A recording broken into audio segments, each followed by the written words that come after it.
हाय, hello, good morning. पिल्लूच्या शाळेमध्ये Diwali function होतं, त्यासाठी तिला मी स्कूलमध्ये सोडून आले. त्यानंतर या वाघाला पहिलं झोपून घेतलं. थोडीशी साफसफाई राहिली होती. ऑलमोस्ट सगळी झालीच होती. फक्त हॉलमध्ये एक एक अशी एकच भिंत होती, ती राहिली होती. ती तेवढी मी क्लीन करून घेतली. तोपर्यंत आमचं साहेब उठलेच होते. आज थोडीशी शॉपिंग करायची होती. शॉपिंगला जाताना ह्या साहेबांचं असं काहीतरी चालू होतं. तिथं गेल्यावरती ह्याला ड्रेस घेतला.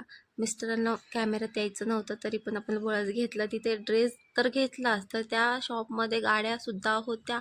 गाडीसुद्धा आम्हाला ती घ्यायलाच लावली. त्यांनी खूप महाग दिली, मला नव्हती घ्यायची. पण आता हा तिथे रडायला लागला, तर आमच्या बापाचा जीव कुठे राहतोय, घे बोलला. तर घेतली. घरी आल्यावर असं सरप्राईज भेटले, असे पिझ्झा घेऊन आलता भाऊ. सो असं कोणीतरी अचानक काहीतरी आणलं की खूप मस्त वाटतं. तर तिथे आम्ही पिझ्झा, मला तर खूप इच्छा होती खूप दिवसापासून खायची. तर मला एक सांगू का, मला जे काही हवं असतं ना, ते मला लेट का होईना पण मिळतंच. आणि ते न सांगता मिळतं ना, ह्याचा आनंद खूप आहे. तर असा होता माझा आजचा दिवस. चलो बाय, भेटूया नेक्स्ट ब्लॉगमध्ये.